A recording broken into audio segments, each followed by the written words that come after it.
Имам Шафи айтат, Куранды шылдыңдагандар өз каалоосу менен ыймандан чыккан менен барабар дейт. Аяттарды шылдыңдагандар бүгүн пайда болгон жок. Бул ошол пайгамбар доорунда бар эле. Кабыл өрөт, мен куудулмун, мен жөн эле тамаша катары айттым дебеген. Мусулман баласы үчүн бир позор, бир уят, азап болсун, тозоктун вай деген өрөөнү болсун. Куран аятын оркестр менен, музыка менен коштоп башка кылып окуп аткандагысы бул уже чектен чыккандык.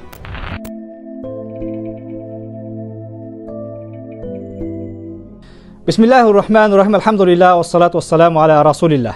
Мээримдүү, урайымдуу Аллахтын аты менен баштап, жараткан Аллах Таалага мактоолор, пайгамбарыбызга салам салаваттар айтып, урматтуу мекендештер, мусулман бир туугандар, баарыңыздарга Аллах Тааланын рахматын, мээримин, тынчтыгын тилеп салам айтам. Ассаламу алейкум ва рахматуллахи ва баракатуху. Бүгүнкү сиздер менен биздин өзгөчө бир жолугушуубуз, же болбосо көгүлтүр экран аркылуу мен сиздерге кайрылуум, албетте бул чукул дейбизби, же мына ошол интернет тармагынан кээ бир туугандарыбыздын кылган кылык жооругун көрүп туруп, мына ошол шарият көз карашын, мусулмандын позициясын билдирип коюу үчүн сиздерге кайрылып отурам. Пайгамбарыбыз саллаллаху алейхи ва саллям өзүнүн куттуу хадистеринин биринде "Ман ра'a минкум мункаран фалюгаййирху биядih". Силердин араңардан кимде-ким бир жаман күнөө ишти көрө турган болсо, колу менен кайтарсын. Fa in lam yastati, кол менен кайтарыш колунан келбей турган болсо, анда тили менен кайтарсын. Тили менен дагы кайтарган колунан келбей турган болсо, жүрөгүнөн жаман көрсүн. Вазалика адафул иман, жүрөк менен жек көргөн бул ыймандын эң төмөнкү даражасы дейт. Жүрөк менен дагы жек көрбөсөң, ошолордун кылган ишине унчукпастан чапак салып, балким кээде кубаттап аткан болсок, бул ыймансыздыктын белгиси деп пайгамбар саллаллаху алейхи ва саллям өзүнүн куту хадисинде баса белгилейт.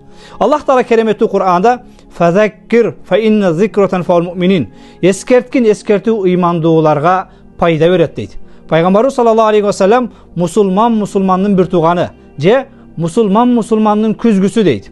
Мусулмандын ката кемчиликтерин айтып оңдоп түздөп турат. Биз Кыргызстан эли бир элбиз, бир мамлекетпиз, бир үй бүлөбүз.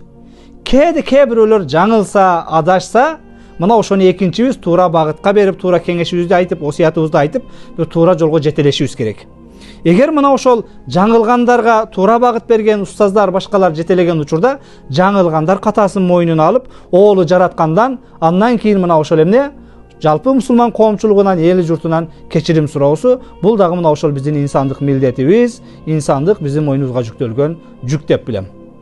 2-3 күндөн бери мен жана 2-3 жолу көрүп, кээ бирөөлөр жөнөтүп, дамыла буга шарият кандай көз карашта башка дегенден, мына ошол куудулдарыбыздын Тынар Курбаналиев, Борончу деген агаларыбыздын мына ошол биздин кыргыздын чыган куудулдары деп билебиз. Мына ошол биздин маданият тармагында бир элди бир көңүлүн көтөрүп, жакшы жака бир жетелеген бир эмне куудул деп башка деп мына ошол маданият кызматкери деп билген бир туугандарыбыз буга чейин бир канча нерселер жөнүндө сатира ойноп башка кылып жүргөн болсо, мына ошол эми маселенин баары куруп кеткенсип башка болгонсуп эми кереметтүү Кур'ан аятына чейин өтүп, эмне жөнүндө айтып атканым баарыңыздарга белгилүү. Мына ошол жанындагы бирөөсү келип адашкан бир жол башка сураганда, кереметтүү Кур'андагы мына ошол Фатиха сүрөсүнүн Аллах Тааланын туура жолго багышта бизди деген сөзүн "Эхдина сиратал мустаким". Албетте ал жердеги сиратал мустаким ал Аллах Таала максат кылган мустаким туура түз жол ал башка. Бирок ал куудулдар ошол жерден эптеп, арабтын кийимин кийимиш болуп, башка болмуш болуп, өзүнчө бир котормочу болгонсуп, элди күлдүрүш үчүн ошол сөзүн колдонуп пайдаланып аткандагысы канчалык бир деңгээлде ал инсандардын дини сабаттуулугунун сабатсыздыгы боло турган болсо, экинчи бир жагынан бул мусулман баласы үчүн бир позор, бир уят, бизге жарашпаган бир жоорук. Айтайын дегеним, мына ушундай бир жаңылгандарды көргөндө кээде баса калып баарыбыз жерип, тээп, жанакы эмне бир экинчи сорттой кылып бир басынтканыбыз дагы жакшы эмес. Ошол эле учурда унчукпай койгонубуз дагы жакшы эмес. Биз мусулмандын кемчилигин оңдоп, түзөп, жыгылса тургузуп, колунан жетелей турган бир ынтымак коом, ынтымак эл болушубуз керек. Айтайын дегеним, урматтуу мекендештер, кереметтүү Кур'ан Аллах Тааланын сөзү. Аллах пенделерден кандай айырмаланса, Аллахнын сөзү дагы адамдардын сөзүнөн ошондой айырмаланат.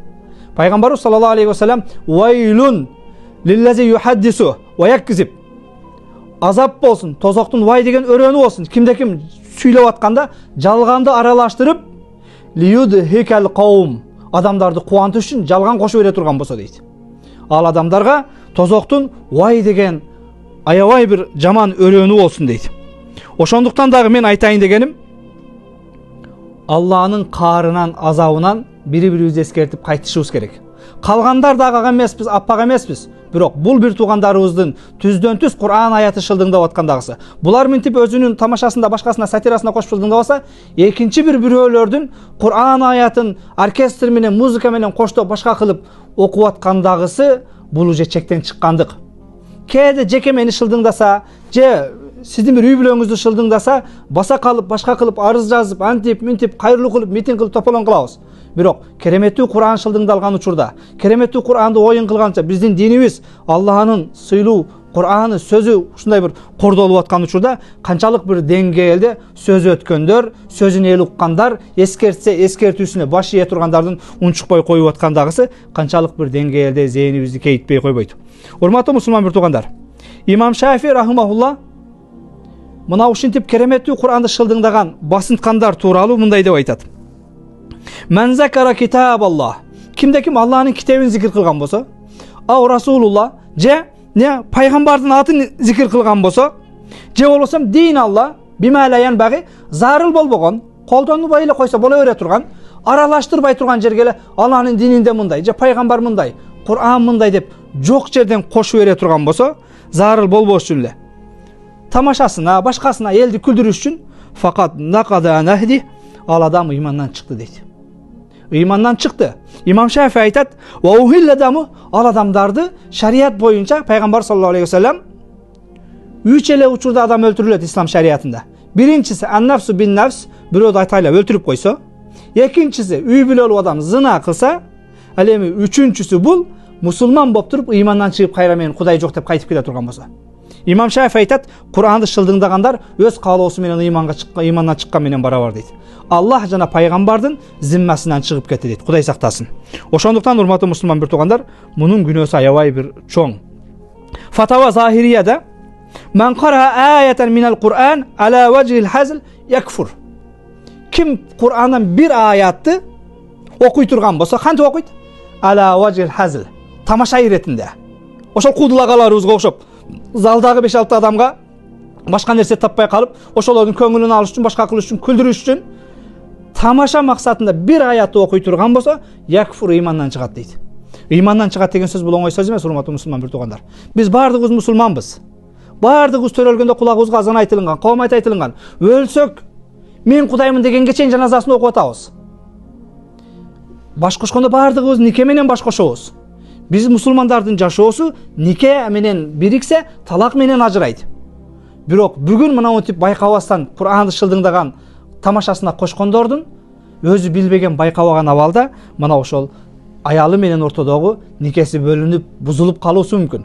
Ошондуктан бул нерсени бир туура түшүнүп башка кылып, мени басынтты же мен кемчилигин башка кылды, ар ким өзү билет, өзү эркин эмес.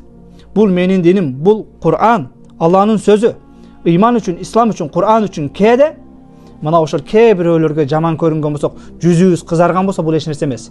Кээде жеке өзүбүздү кызыңда шылдыңдаса, жеке өзүбүздүн бир мүлкүбүздү тартып алса, жеке өзүбүздү басынтканда арыз жазганга чейин, башкага чейин барабыз. Бирок кереметтүү Кур'ан шылдыңдалып болсо, ыйман, ислам шылдыңдалып аткан учурда унчукпай койгонубуз биз мусулмандарга жарашпайт. Ошондуктан келиңиздер, эстим барда этегибизди жыялы. Кереметтүү Кур'анда Аллах Таала бул аяттарды шылдыңдагандар бүгүн пайда болгон жок. Бул ошол пайгамбар доорунда бар эле. Ошол доорда да шылдыңдашкан. Бүгүн кээ бирөөлөргө окшоп тамаша иретинде, башка иретинде күлдүрүш үчүн, башка кылыш үчүн. Аллах Таала Тавба сүрөсүнүн 65 аятында "Ва ла ин саалтахум ла якулун иннама кунна нахуду ва налаб." Алардан эмне үчүн муну сен өзүң сатираңа коштуң? Башка сөз куруп кетиппи? Саясатты сүйлө, футболду сүйлө, башканы сүйлө.